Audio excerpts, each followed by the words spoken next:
MDH biryani મસાલા, પારંપરિક બિરયાનીનો અસલી સ્વાદ। રાજકોટથી સમાચાર કે જ્યાં રાજ્ય સરકાર દ્વારા ટેકાના ભાવે મગફળીની ખરીદી શરૂ થઈ છે। રાજકોટ જિલ્લાના વિવિધ 11 કેન્દ્રો પર ખરીદી શરૂ કરાઈ। રાજકોટ માર્કેટિંગ યાર્ડમાં મગફળી લઈને ખેડૂતો પહોંચ્યા હતા। આ વખતે રેકોર્ડ બ્રેક રજીસ્ટ્રેશન વચ્ચે ખરીદીનો પ્રારંભ થયો છે। રાજ્યમાં 9.30 લાખ ખેડૂતોએ ટેકાના ભાવ માટે રજીસ્ટ્રેશન કરાવ્યું છે। મણ દીઠ ₹1452ના ટેકાના ભાવે મગફળીની ખરીદી શરૂ થઈ। પ્રતિ ખેડૂત 125 મણ મગફળીની ખરીદી થઈ રહી છે। અલગ અલગ મંડળીઓ દ્વારા ખરીદી શરૂ કરવામાં આવી। રાજ્યભરમાં આજે ટેકાના ભાવે મગફળીની ખરીદીની શરૂઆત છે તે દરેક માર્કેટિંગ યાર્ડમાં કરવામાં આવી છે। આપણે રાજકોટ માર્કેટિંગ યાર્ડ ખાતે પહોંચ્યા છીએ, જ્યાં પણ 3 તાલુકાના ખેડૂતોની છે મગફળીની ખરીદી છે તે શરૂ કરવામાં આવી છે અને ખેડૂતો વહેલી સવારથી જ મગફળી ટેકાના ભાવે વેચવા માટે અહીંયા પહોંચી ગયા છે। મહત્તમ ભાવ છે ટેકાના ભાવે મગફળીનો ₹1452 છે તે રાખવામાં આવ્યો છે અને આ વખતે રાજકોટ માર્કેટિંગ યાર્ડ દ્વારા એક મહત્વનો નિર્ણય લેવામાં આવ્યો છે કે લોધિકા અને પડોદરીના ખેડૂતોને છે રાજકોટ સુધી ન આવવું પડે અને મોટો વાહન ભાડું ન ચૂકવવું પડે, તે માટે પડોદરી અને લોધિકામાં પણ કેન્દ્ર છે, ખરીદ કેન્દ્ર છે 3 જેટલા તે ફાળવવામાં આવ્યા છે, એટલે કે તમામ જગ્યાએ ખેડૂતો છે તે વેચાઈ જાય અને મગફળીની ખરીદી છે તેમાં અફરાતફરી ન થાય, શાંતિથી મગફળીની ખરીદી થાય તે માટેની વ્યવસ્થા છે તે કરવામાં આવી છે। જોઈ શકાય છે કે રાજકોટ માર્કેટિંગ યાર્ડ ખાતે મગફળીની ખરીદીની શરૂઆત છે તે કરી દેવામાં આવી છે ને એક ખેડૂત દીઠ 125 મણ મગફળી છે તે ખરીદવામાં આવી છે। આપણી સાથે ખેડૂત છે તેમની સાથે વાત કરશું। કાકા, શું કહેશો, જે રીતના આ વખતે મગફળીની ખરીદીની શરૂઆત કરવામાં આવી છે, જે રીતના ભાવ રાખવામાં આવે છે, જે મગફળીથી ખરીદવામાં આવે છે તેનાથી સંતુષ્ટ છો આપ? ભાવ સંતુષ્ટ જ છે, સારા ભાવ મળે છે અને મગફળીનો માલ બધો સારો જ છે અને ભાવે સારા છે, એટલે સંતુષ્ટ જ છે। કેટલા ભાવ તમને મગફળીના મળી રહ્યા છે અને જે રીતની મગફળીમાં નુકસાન ગયું? ટેકાના ભાવમાં ₹1452 ભાવ છે, એ બજાર કરતાં ઘણો સારો છે અને સંતોષકારક જ ભાવ છે। અને તમામ મગફળીના એ ભાવ મળે છે કે પછી ક્વોલિટી વાઇઝ અત્યારે ભાવ મળી રહ્યા? ક્વોલિટીની અહીંયા તમામ મગફળી આવશે અને બધા સરખા જ ભાવ મળશે, ₹1452। ક્વોલિટી વાળી જ મગફળી અહીં લેવામાં આવશે, ઉતારો અને ભેજ વ્યવસ્થિત હોય એવી જ મગફળી લેવાની છે અને અહીંયા બીજા કાંઈ ગ્રેડિંગ થતા નથી, એક જ ભાવની મગફળી ખરીદવાની છે સરકાર તરફથી।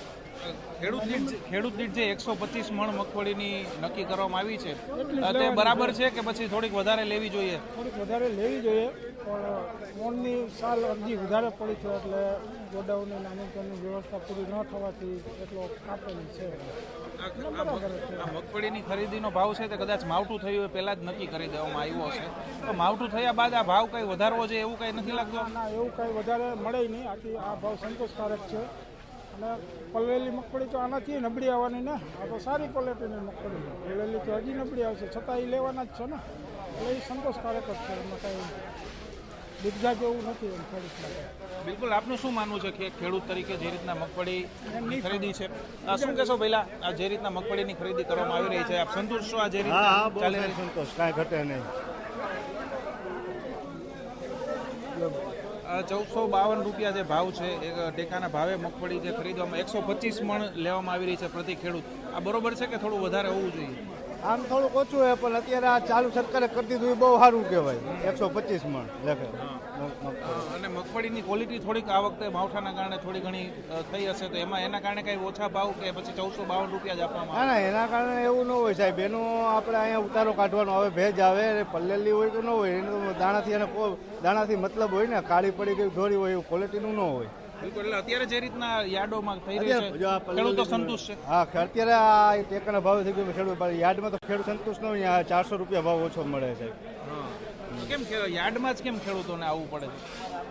ઓછો ભાવ મળે તેમ છતાંય માલ સાહેબ પેદા થાય તો ક્યાં નાખવાનું આવે, ઘરે તો રખાતો નથી, એને તો ગમે ઓછા વધતા ભાવે ખેડૂતને વેચવાનું જ પડે ને।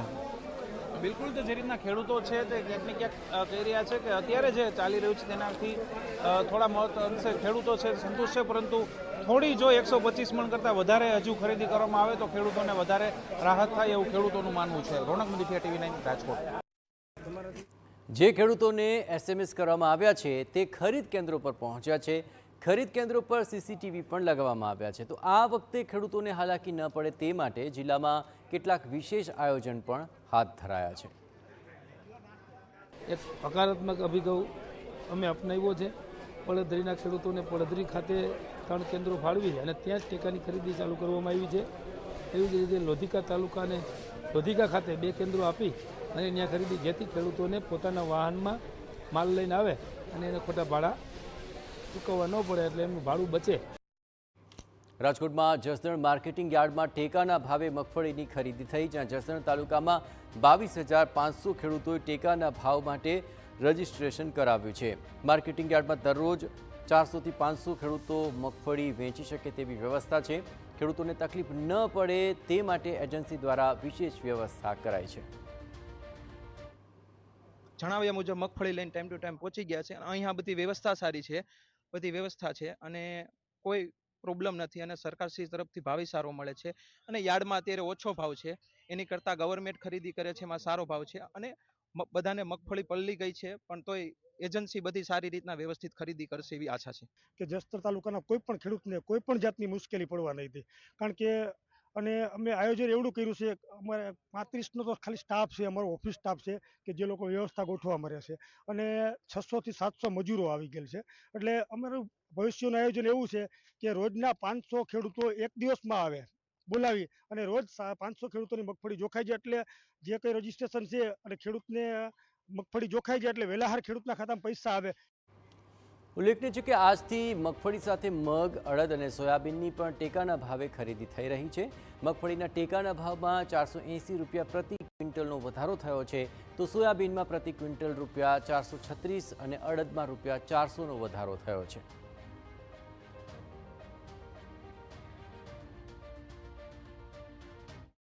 MDH કિચન કિંગ મસાલા રસોડામાં હોય તો આપણે કાંઈ પણ બનાવી શકીએ છીએ. રીંગણાનો ઓળો, બટેટા ફુલાવર, ભીંડી મસાલા અને બીજું ઘણું બધું.